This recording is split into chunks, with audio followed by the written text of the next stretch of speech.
Mi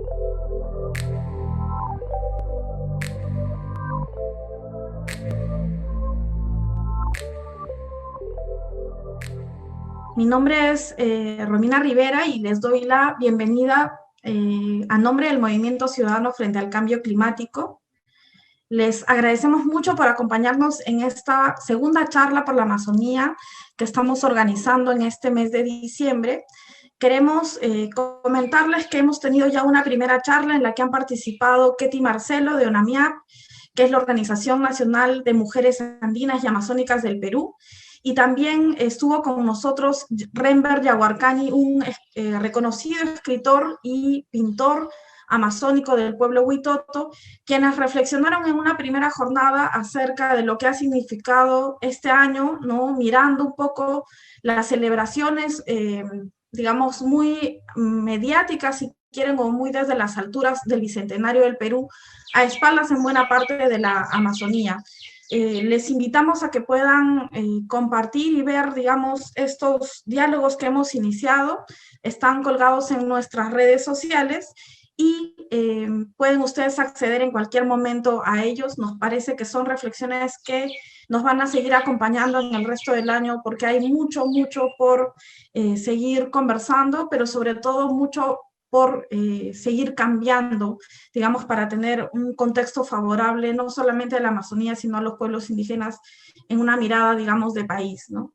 En ese sentido, queremos dar el inicio a esta segunda charla que hemos denominado una especie de Amazonía 2020 como una revisión rápida y general, digamos, pero no tan general, que nos va a hacer Ernesto Raez, quien también es un conocido, digamos, en las redes del MOSIC y evidentemente también en otros espacios por su experiencia. Él es ecólogo e investigador, docente, ¿no? El día de hoy él nos va a estar acompañando en una exposición sobre cuál es el balance de la Amazonía peruana en este año, que hemos tenido una pandemia, en un año en el que se ha hablado, digamos, de que la pandemia ha sido un respiro para la tierra. Queremos saber con Ernesto si esto ha sido así, en qué medida, ¿no? Y si, en todo caso, cuál es el balance frente a todas las otras cosas que han sucedido a raíz de la pandemia, como por ejemplo,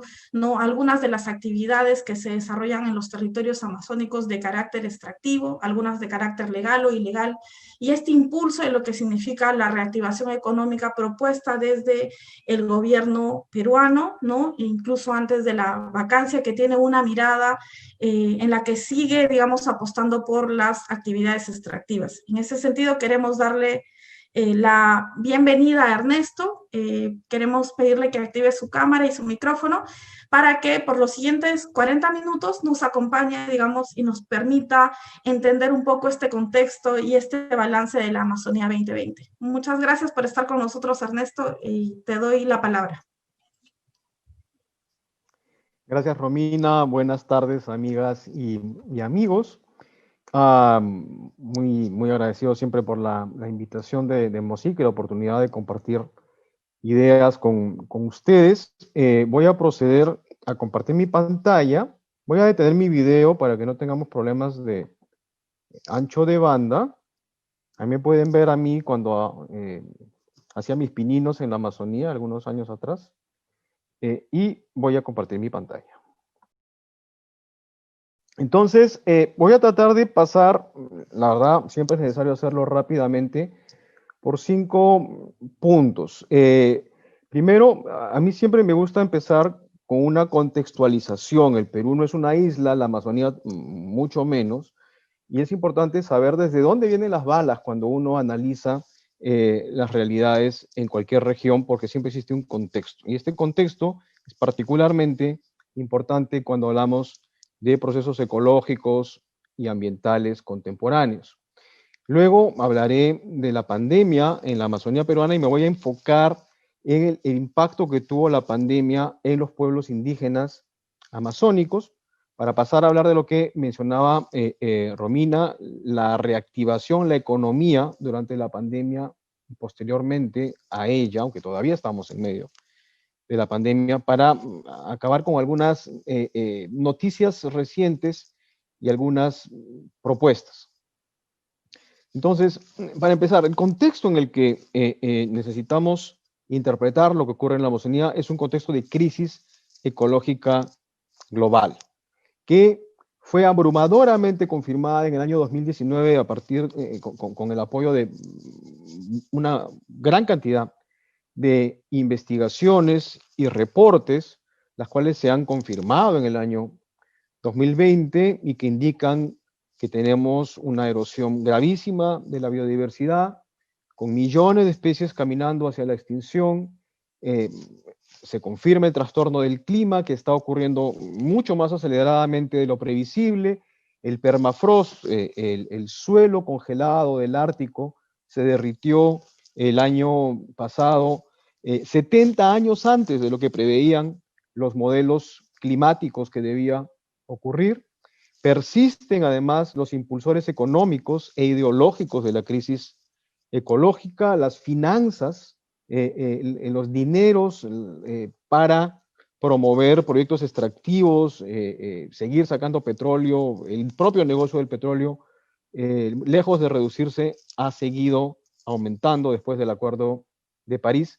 Y ahora tenemos la clarísima evidencia de que los mismos impulsores que destruyen el planeta son los que producen además extremas desigualdades entre los seres humanos.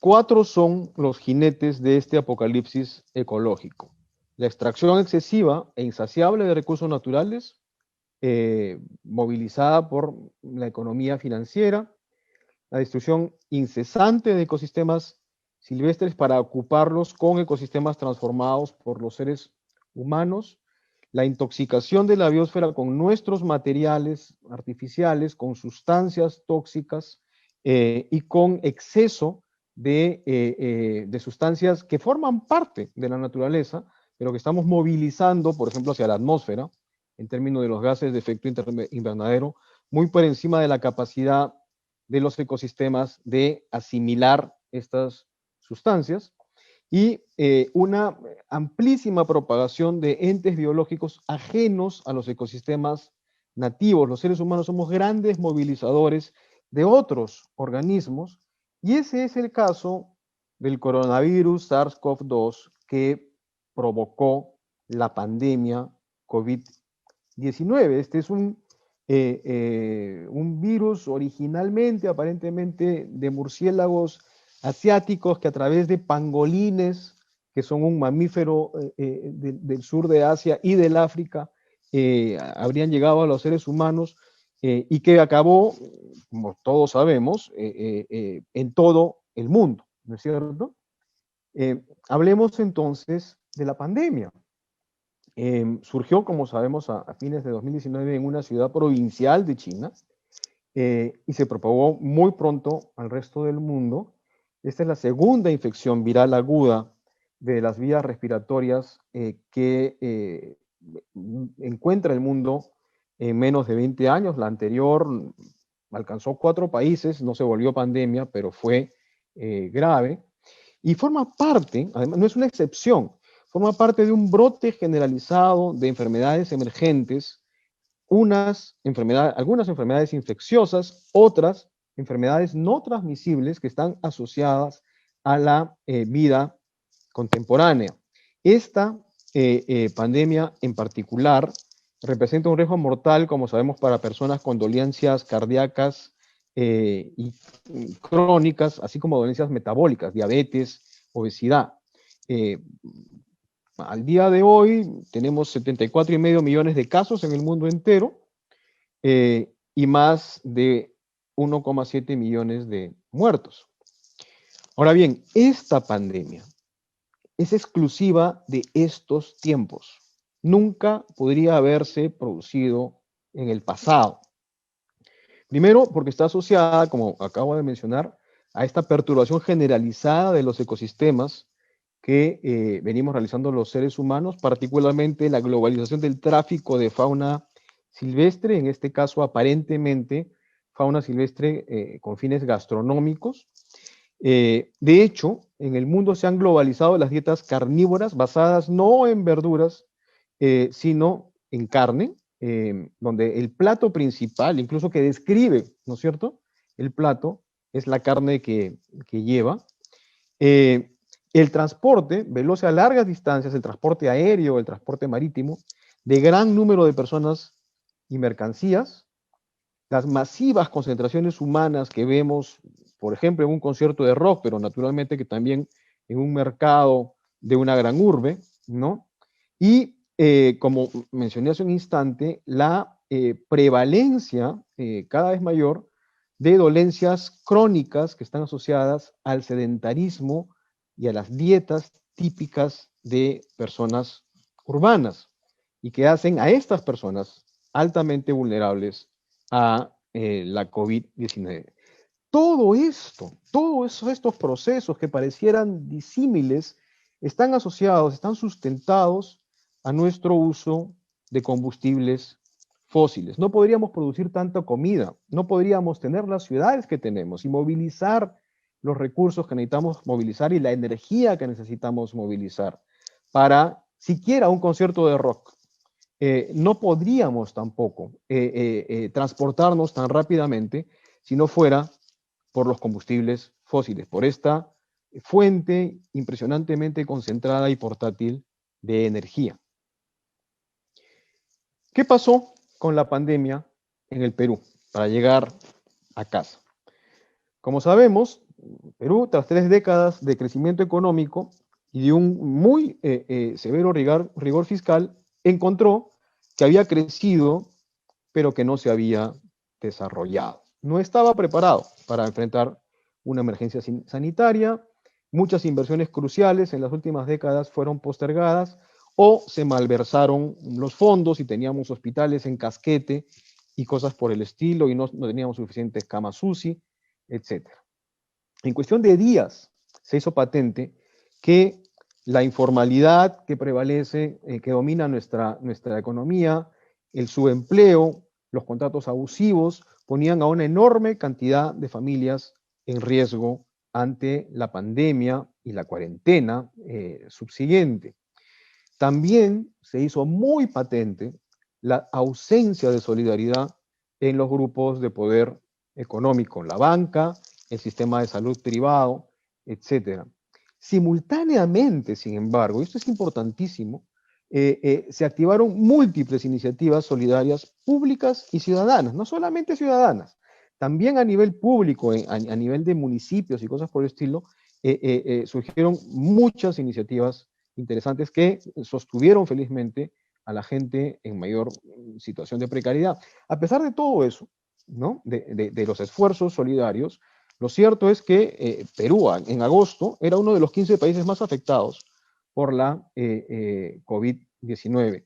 Eso, sin embargo, y es importante decirlo, ha dejado de ser la realidad. Perú ha caído del ranking, lo cual es muy bueno, de los países más afectados. Interesantemente, el país más afectado del mundo es justamente la capital del sistema que gobierna el mundo, los Estados Unidos, y le siguen 3 países emergentes, ¿no? India, Brasil y Rusia. Siguiendo este patrón mundial, ¿no? La enfermedad se ensañó en el Perú también en las personas de mayor edad, en los grupos más pobres y desposeídos, destacando los casos de contagio en la Amazonía peruana y entre los pueblos indígenas amazónicos. Pero de esto último, el Estado tardó mucho en enterarse. Esta es más o menos la línea de tiempo de la COVID-19 en la Amazonía. El 11 de marzo, la Organización Mundial de la Salud declara la pandemia.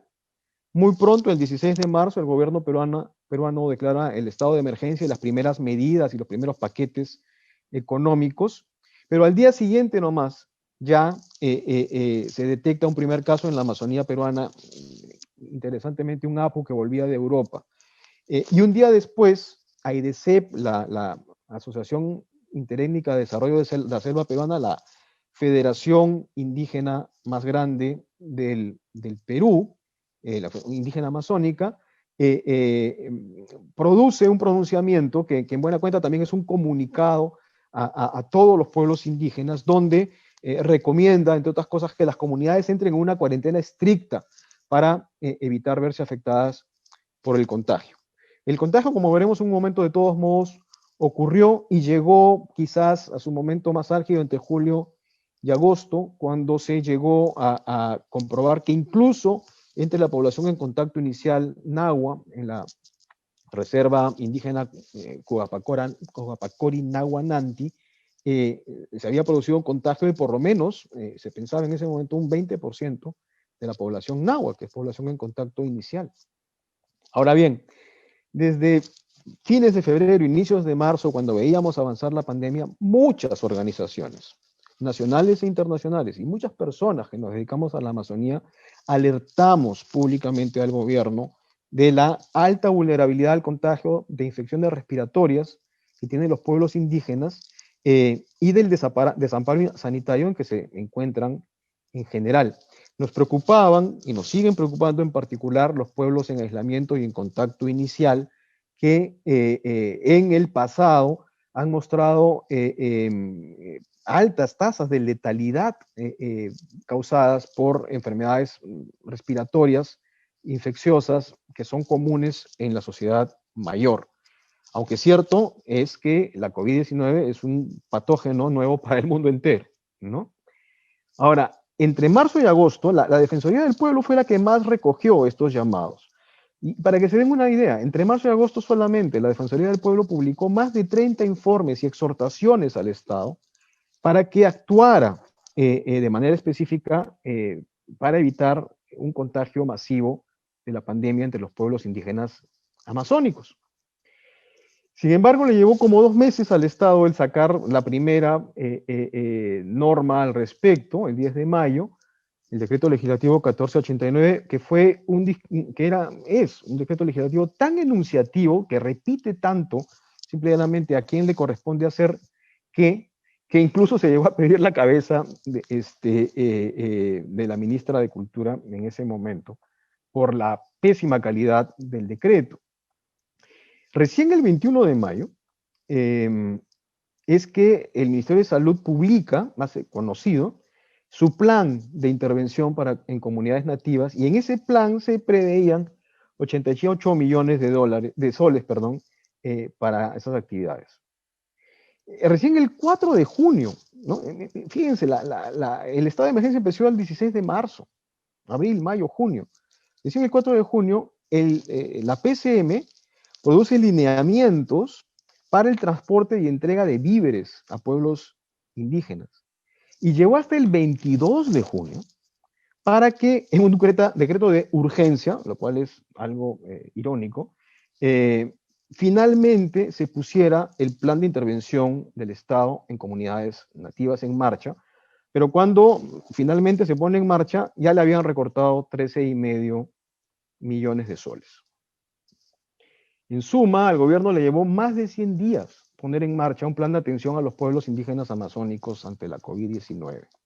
Entre tanto, la pandemia se propagó como reguero de pólvora en la selva peruana, siendo las 4 regiones más afectadas Loreto, Amazonas, San Martín y Ucayali, donde mucho personal de salud enfermó o murió, donde muchos centros de salud colapsaron o cerraron, donde vimos aglomeraciones en plazas de mercado que ya tenían problemas muy severos sanitarios. Quien quiera que conozca el mercado de Belén sabe que es un mercado biodiverso, fascinante, todo lo que ustedes quieran, pero es una inmundicia de mercado, ¿no es cierto?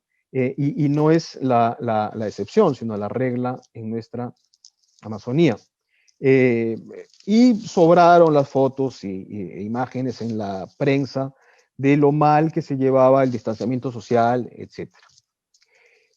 Para mayo la prensa descubre, que el registro de muertes en hospitales de Loreto era 9 veces mayor que las cifras oficiales y que nadie estaba registrando la identidad étnica de las personas afectadas. Para entonces, en realidad, quienes habían asumido el monitoreo la difusión de la información respecto a la COVID y la atención, que estaban informando incluso al Estado, eran las propias organizaciones indígenas y las ONGs, como el CAAP, el Centro Amazónico de Antropología y Aplicación Práctica, que hasta el día de hoy sigue publicando estos mapas, ¿no?, sobre la incidencia de la COVID en nuestra Amazonía. A nivel de los pueblos indígenas, entonces se configura una gran subestimación del impacto de la COVID por parte del Estado. Recién en mayo sale el dispositivo que exige incluir la variable étnica, propone, no propone, sino que, ¿cómo se dice esto? Sanciona, establece, ¿no?, incluir la variable étnica en los registros oficiales, pero para junio, nuevamente el periodismo descubre que todavía había 3 regiones que no lo hacían, ¿no?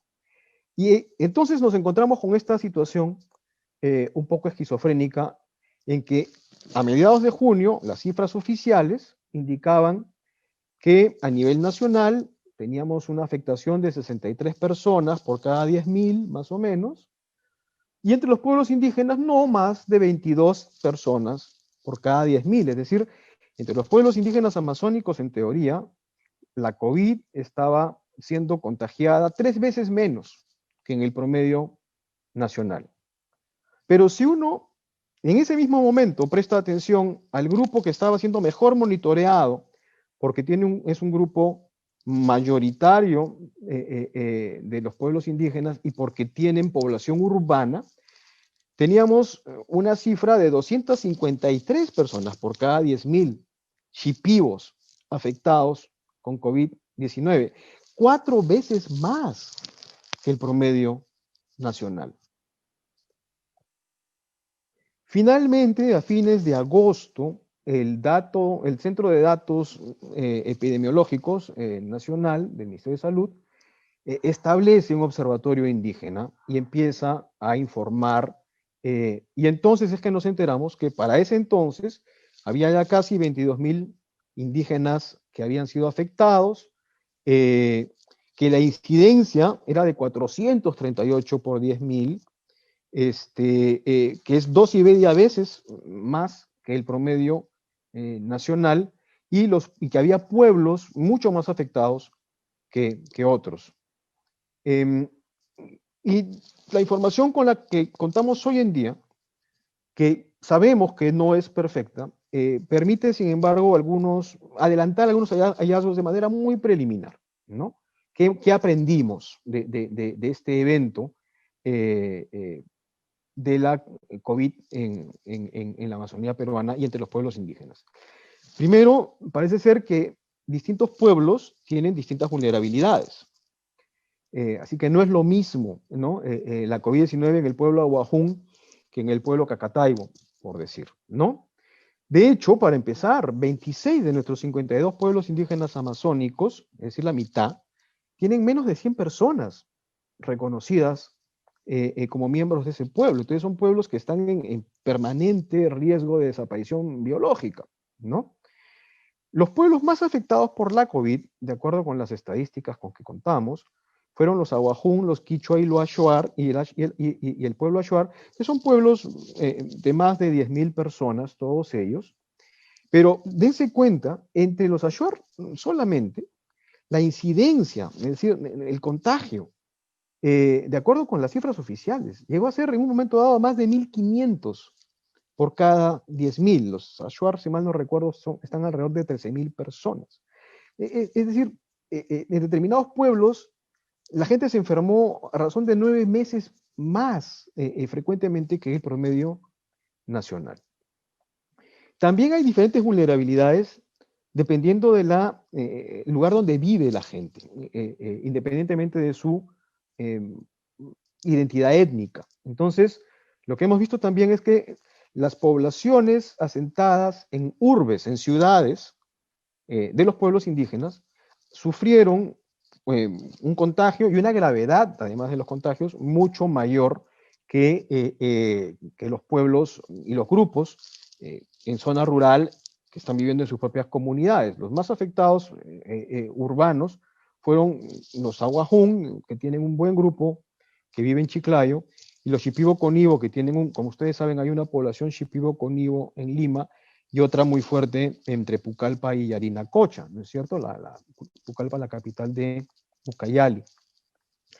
Pero un dato que surge a partir de estadísticas levantadas por la organización ProPurus sugiere que la letalidad de la COVID-19 en la población urbana Shipibo-Conibo, en Ucayali, llegó en algún momento a ser 10 veces más que la letalidad entre la población rural. En otras palabras, moría más gente urbana, mucha más gente urbana que gente rural.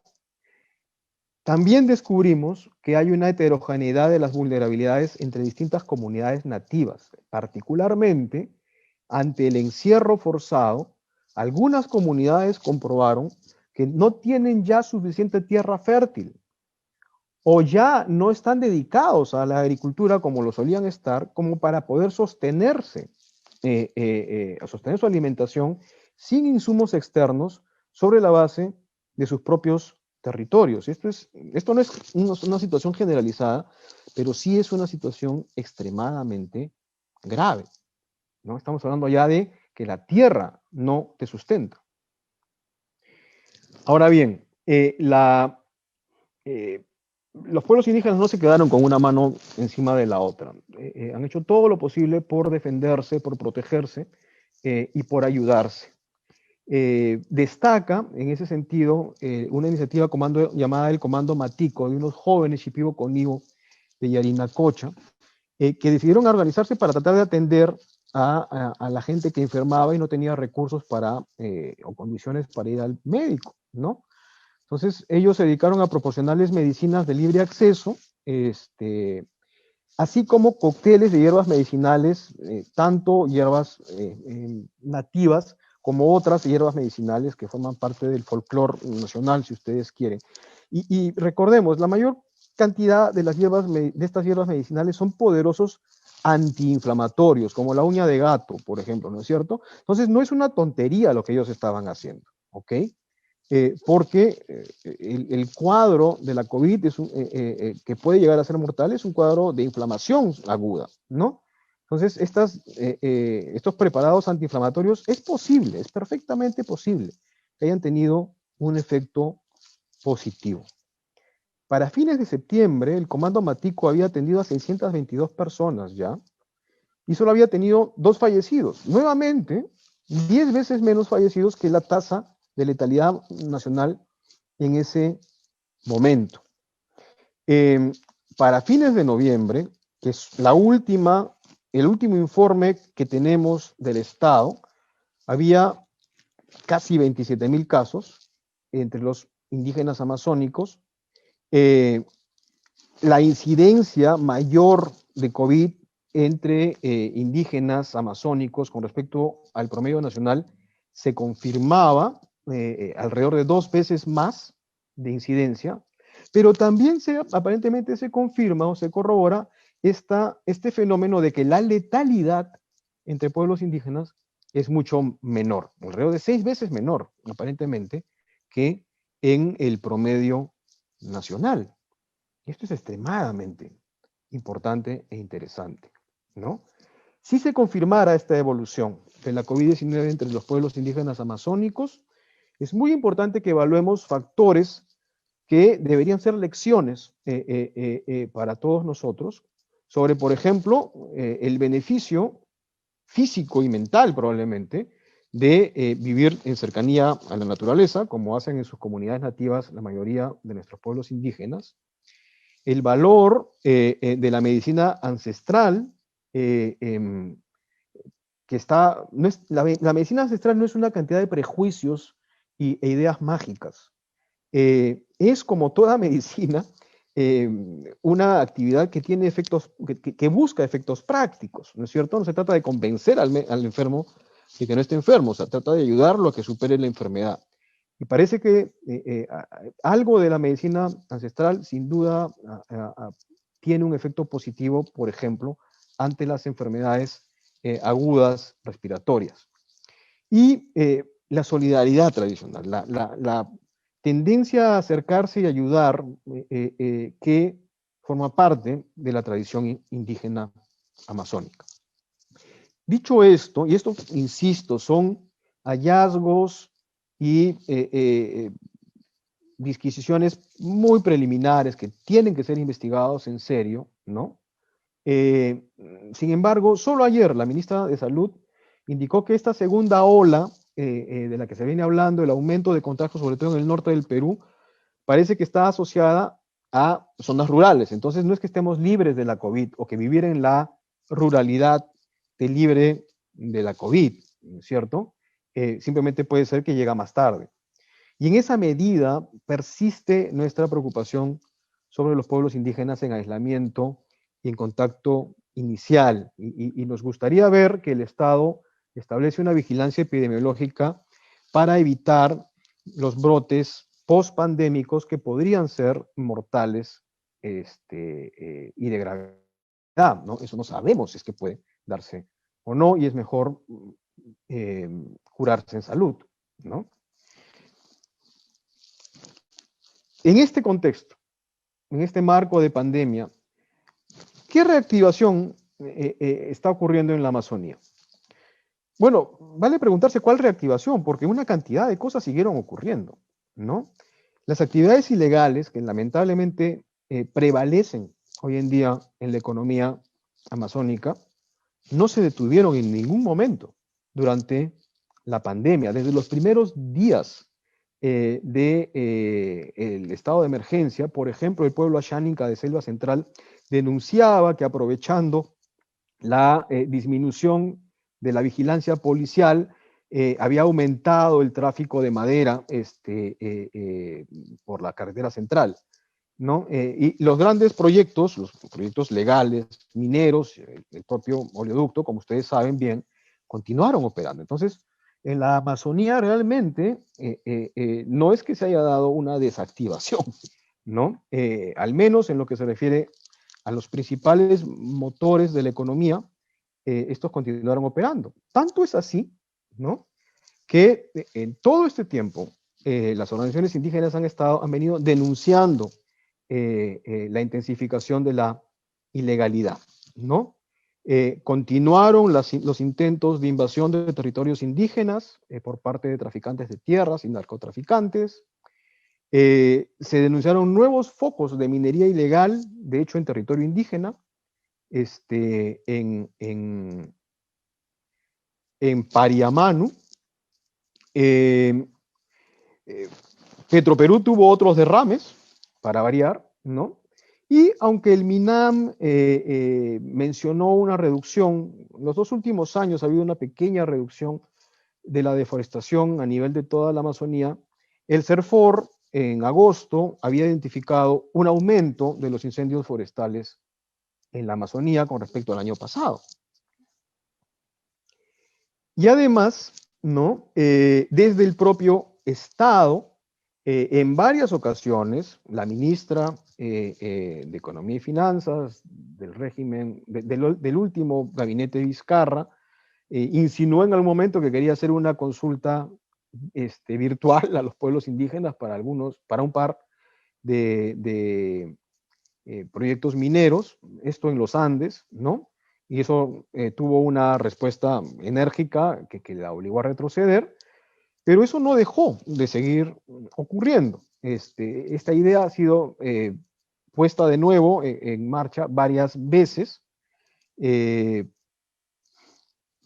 y a nivel de la vida de las personas en la Amazonía, esta violencia de Estado ha continuado asociada a la violencia homicida. Este año, y en medio de la pandemia, un defensor ambiental de Madre de Dios y 3 líderes indígenas han sido asesinados. Y las agresiones y las amenazas de muerte, que son pan de todos los días, siguen intensificándose. En el cortísimo periodo, menos de 2 meses, entre el señor Merino en la presidencia y lo que tiene el señor Sagasti de presidente, en el Congreso se han presentado 3 proyectos de ley para debilitar la lucha contra la minería ilegal y uno contra las salvaguardas ambientales. Y el flamante ministro de Economía resucitó la idea de la ministra anterior de la consulta express para proyectos prioritarios, ¿no es cierto? Y ya se le hizo saber también que eso no tiene pies ni cabeza, pero vamos a ver si insiste. Y en última instancia, la morosidad que les he mostrado, con que el Estado respondió a los retos de la pandemia entre los pueblos indígenas amazónicos, también es parte de la violencia estructural, esta violencia estructural de inspiración genocida que alienta los 200 años de república en el Perú. Ahora, ¿por qué tanto interés en debilitar a los pueblos indígenas? Y también, ¿por qué tanto interés en debilitar la represión actual que el Estado ejerce sobre la minería ilegal? Y la respuesta es sencilla. Es porque tanto la presencia de los pueblos indígenas como la represión del delito son efectivos para proteger la Amazonía de ojos y manos codiciosas. Está ampliamente demostrado ahora que la deforestación es significativamente menor en territorios indígenas colectivos que fuera de ellos, en toda la Amazonía, no solamente en el Perú. Y la vigilancia indígena de sus territorios ha detenido o hecho retroceder a traficantes de tierras, a narcotraficantes, a taladores y a mineros ilegales decenas de veces a lo largo de los últimos pocos años. Finalmente, para hablar rápidamente de la minería ilegal, esta develación de la Pampa que hizo, que decidió eventualmente el gobierno, que acabó con ese enclave, que es el enclave principal, o era el enclave principal de minería en el Perú, sí ha tenido un efecto positivo, ¿ok? Aunque surgieron nuevos enclaves, estos han sido mucho menores, y de acuerdo al último reporte del MAP, la minería ilegal redujo su destrucción de bosques en un 78% en la Amazonía peruana. Y eso es extraordinariamente importante que lo tengamos en consideración, porque cuando el Estado reprime dentro de la ley y reprime el delito y el crimen ambiental, sí es efectivo. Y es la forma como el Estado debería utilizar la violencia, que es, como ustedes saben, en cualquier Estado o nación, el monopolio del Estado. Ahora, esto es lo nuevo, pero esto nuevo ocurre sobre la base de una ideología respecto a la Amazonía que prima en nuestros actores económicos y en nuestros actores políticos hasta el día de hoy, que tiene raíces coloniales profundas, pero que realmente emerge, se intensifica, se convierte en plan político durante la República. Y esto es muy importante que lo recordemos cuando hablamos del Bicentenario. Yo creo que esto se ha hablado antes también en estas conversaciones. Y está basada en una narrativa incoherente, pero muy convincente, según la cual la Amazonía es al mismo tiempo un lugar vacío y en esa medida desperdiciado, y un lugar lleno, pero de gente retrógrada que no quiere avanzar, no se quiere desarrollar, no quiere civilizarse. Y en consecuencia es justificable, si no quieren civilizarse, meterles bala, acabar con ellos, continuar, ¿no es cierto?, o poner en marcha planes genocidas. Como dijo alguna vez un maderero andino en Puerto Maldonado, y como, palabras más, palabras menos, lo dice hoy en día, por ejemplo, el presidente Bolsonaro de la nación amazónica más extensa. Esto, que parece una especie de mandato revelado, en realidad se expresa a veces concreta y específicamente como mandato revelado, ¿no? Mandato divino. Como es el caso muy reciente, presente en este momento, de un grupo de inmigrantes menonitas, ¿no?, que han deforestado más de 2.500 hectáreas de bosque en los últimos pocos años, en Ucayale y en Loreto, sin autorización y sin que nadie cayera en cuenta en el Estado, hasta que nuevamente la sociedad civil y el periodismo pusieron el dedo sobre la llaga, y entonces ahora tenemos a una serie de gente investigando qué fue lo que pudo haber pasado allí, ¿no? Para ir acabando, hace muy pocos días, el día 11, el ministro del Ambiente, en sesión de la Comisión Especial para Cambio Climático del Congreso, hizo un anuncio muy interesante, ¿no? Eh, eh, Anunció que en la nueva Estrategia Nacional de Cambio Climático se busca proponernos como nación la neutralidad, ya alcanzar la neutralidad de emisiones a 2050, lo cual ya es una propuesta heroica, pero mucho más interesante es que esa meta se basaría sobre todo en una reducción drástica de la deforestación. Como ustedes saben, por lo menos el 45% de nuestras emisiones provienen de la deforestación y el 99% de esa deforestación es amazónica. Entonces, este es un anuncio muy interesante al que hay que darle seguimiento y fue seguido al día siguiente por la presentación en la cumbre de ambición climática mundial por el anuncio del presidente de la República de que el Perú va a incrementar su ambición de reducción de emisiones en 10 puntos porcentuales. Entonces ahora será incondicional que para el 2030 reduzcamos en 30% nuestras emisiones con respecto a un escenario tendencial y siempre permanece un 10% más contingente, ¿no? Las NDCs actualizadas deben salir en estos días, estamos muy al tanto de que salgan. ¿Qué significan estos anuncios? Rápidamente. Por un lado, significa que un nuevo campo de incidencia política importantísimo es esta Estrategia Nacional de Cambio Climático y esta meta, que es una buena meta del Estado peruano. Pero persisten incertidumbres de fondo porque el Estado peruano insiste también en seguir utilizando la misma jerga internacional estéril y engañosa cuando se refiere a sus iniciativas climáticas. Concretamente, el tema de la economía circular, ¿no es cierto? Y no tengo tiempo para describírselos en extenso, pero básicamente la economía circular se basa en la idea de ser muy eficientes en nuestro reciclaje de materia, de materiales, ¿no es cierto? Pero eso tiene un límite, y es un límite físico, establecido por una ley universal, que es la segunda ley de la termodinámica. Y por ese motivo, siempre va a haber degradación de materia y de energía cuando uno tiene un proceso productivo, y por ese motivo, si tú generas más tecnología, vas a tener más externalidades negativas. La tecnología no es gratuita, no ocurre en la nada. El propio desarrollo de la tecnología requiere más energía y más materiales.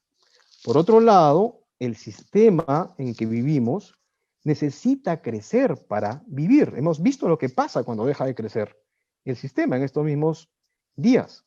Y no crece teóricamente, crece físicamente, ¿no es cierto? En consecuencia, todo el mundo sabe a estas alturas que nosotros ya excedimos los límites de la biosfera a la capacidad de crecer de la economía. El tamaño real de una economía circular sostenible está muy por debajo de la economía que ya tenemos hoy en día y que ha excedido de manera grave los límites planetarios. No les voy a explicar este diagrama, pero ustedes lo pueden tener porque la presentación va a estar a disposición. Ecológicamente es una mala idea hablar de mitigación y de adaptación, porque realmente los dos tipos de acción climática que los seres humanos debemos realizar tienen que ver con, número uno, reducir nuestras fuentes de gases de efecto invernadero, y número dos, proteger y restaurar los sumideros naturales, ¿no? Que absorben gases de efecto invernadero y que son los ecosistemas, ¿no es cierto? En ese sentido, cuando hablamos de reactivación económica, esta debería ser explícitamente una reactivación económica con ambición climática, que lejos de debilitar salvaguardas socioambientales, la fortalezca, que lejos de insistir en el extractivismo, insiste en el valor agregado, que movilice las capacidades solidarias de la ciudadanía que estamos viendo en estos días funcionar, y que proponga una gestión verde de la asistencia internacional y de la deuda en que el Perú ha incurrido, una gran deuda, con motivo de la COVID-19. Y necesitamos, y esto es central, una reforma ideológica del sector agrario forestal, el Ministerio ahora de Desarrollo Agrario y Riego, que apunte realmente a una cero deforestación neta a 2030. De 40% de reducción a 45% de reducción a 2030, no hay mucha diferencia. Y eso es todo lo que tendríamos que caminar para que alcanzáramos la cero deforestación neta a 2030, si es que nos concentramos solamente en reducir la deforestación en el Perú.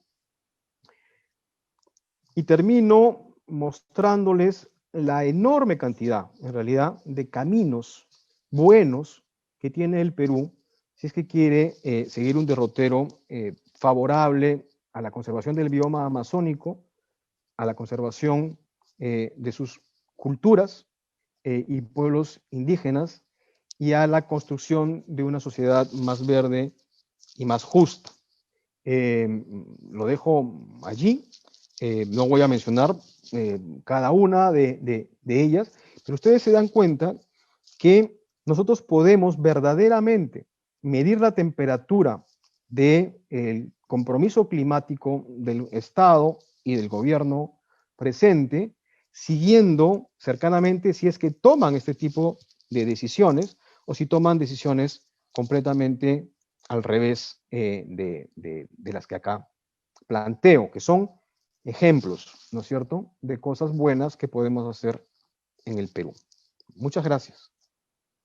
¿Existe posibilidad para la Amazonía, si estamos cerca al punto de no retorno, esta advertencia constante que nos hacen los científicos en el mundo, ¿no?, de acercarnos a un escenario irreversible?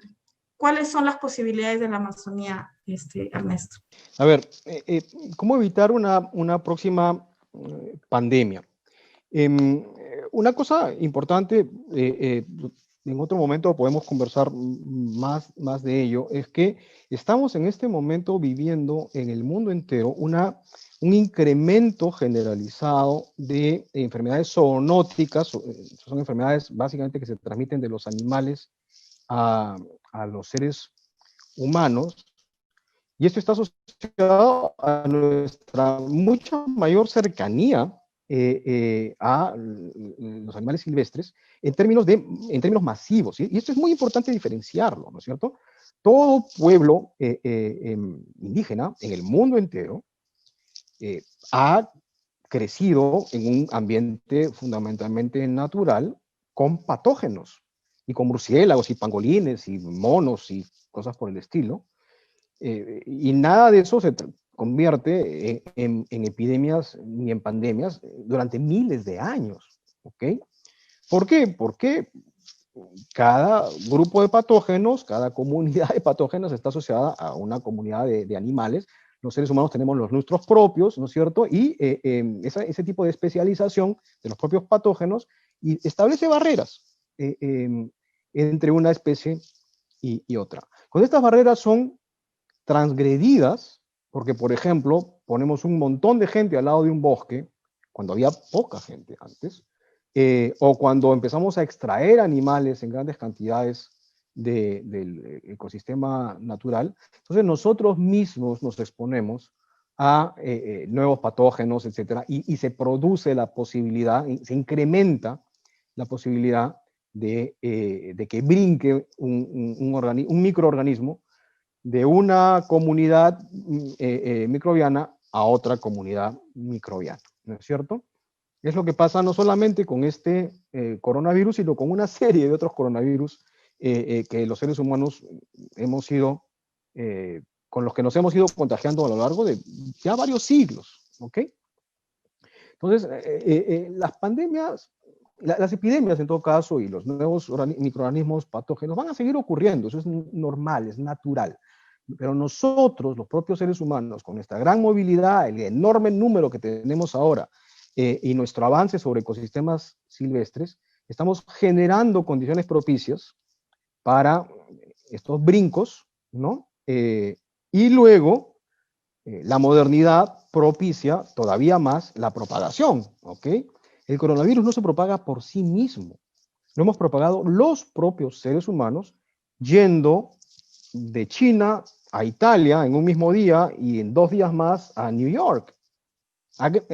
Gente enferma, contagiada, yendo a grandes concentraciones de más gente, ¿no? Muy rápidamente, mucho antes de que el coronavirus en nuestro propio organismo sea metabolizado o sea tratado y desaparezca, ¿no es cierto? Entonces, eh, el control de estas pandemias es muy complicado porque está asociado a una forma de funcionar de la sociedad humana que es propicia a, a la aparición de pandemias. Tendríamos que cambiar la forma como vivimos, literalmente, para poder reducir el riesgo de este tipo de pandemias. Lo más probable es que en el mediano plazo, o el tiempo fácilmente previsible o previsible, volvamos a encontrarnos con este tipo de desafíos, ¿no? Y es por eso que hablamos de una crisis de civilización. Nuestra civilización está enfermándonos ahora. Y no solamente por patógenos, ¿ok? También por nosotros mismos, porque ahora hacemos mucho menos ejercicio, comemos mucho más azúcares y grasas y proteínas de las que necesita nuestro organismo, ¿no? Comemos una cantidad de sustancias procesadas, respiramos aires contaminados, nosotros mismos nos envenenamos. Y todo eso configura una crisis de la ecología social y del metabolismo social humano. ¿Qué tan efectivo es Red Plus? Si ustedes se dan cuenta, ha sido mucho menos efectivo de lo que todos hubiéramos deseado, principalmente porque el precio del carbono nunca llegó a ser el precio que se esperaba en los mercados internacionales. Red es básicamente un esquema comercial, ¿no es cierto?, por el cual uno vende estos bonos de carbono, que es carbono no emitido, ¿no? Que yo he hecho algún esfuerzo para evitar que se emita, por ejemplo, defendiendo un bosque de que sea destruido. En esa medida, preocuparse por la piratería, porque los pueblos indígenas pierdan territorio mediante esquemas red, es una entelequia, ¿ok? Es una entelequia. Y es tonto preocuparse por eso cuando hay cosas concretas que están ocurriendo y que atentan contra los pueblos indígenas. Y bienvenido sería tener alguna fuente de dinero más para los pueblos indígenas y la defensa de sus territorios y de sus culturas. Es por eso que la COICA, la Coordinadora Indígena de la Cuenca Amazónica, y AIDESEP, que es miembro de COICA, han planteado hace ya varios años la idea de red indígena amazónica, esquemas red que deberían estar bajo el control y que deberían fortalecer el control territorial de los propios pueblos indígenas, y yo creo que esa es una buena idea y una buena propuesta. ¿Cómo saber si ya alcanzamos el punto de no retorno? Cuando verdaderamente empiece a ocurrir, ya será demasiado tarde, porque veremos cómo el bosque solito empieza a progresar velozmente hacia una sabana y veremos masivas extinciones. En consecuencia, de lo que se trata no es preguntarnos si ya llegamos al borde del precipicio, sino evitar acercarnos más al precipicio. Todas las advertencias de todos los científicos, desde distintas disciplinas y en las síntesis interdisciplinarias que produce, por ejemplo, el IPCC o que produce el IPBES, indican exactamente lo mismo. Más de un bioma está al borde del colapso de su identidad. Más de un bosque está a punto de dejar de ser bosque, más de un manglar está a punto de dejar de ser manglar, de los que van sobreviviendo, ¿no es cierto? Más de un humedal está en camino de dejar de serlo. que esa catástrofe, una vez que ocurra, no la podemos detener los seres humanos. Entonces tenemos que detenernos antes de que ocurra. Y esa es la idea central detrás de estas advertencias y llamados ahora incluso de los líderes mundiales, como hace 2 días nada más el secretario general de las Naciones Unidas, de declarar la emergencia climática. Pero yo insisto, la idea es que estamos en una crisis ecológica global. El cambio climático es solamente una expresión de eso, como también, y ya lo dijo Romina, es una expresión, la propia pandemia, y la muy probable recurrencia de pandemias en el futuro previsible. Muchísimas gracias a todos. Gracias, Ernesto. Te doy brevemente la palabra para que te despidas y con eso estaríamos acabando la sesión de hoy. Continuamos en esta brega, que es una brega vital y es, por supuesto, una labor de amor. Y agradecerles una vez más la oportunidad de interactuar con ustedes. Un abrazo.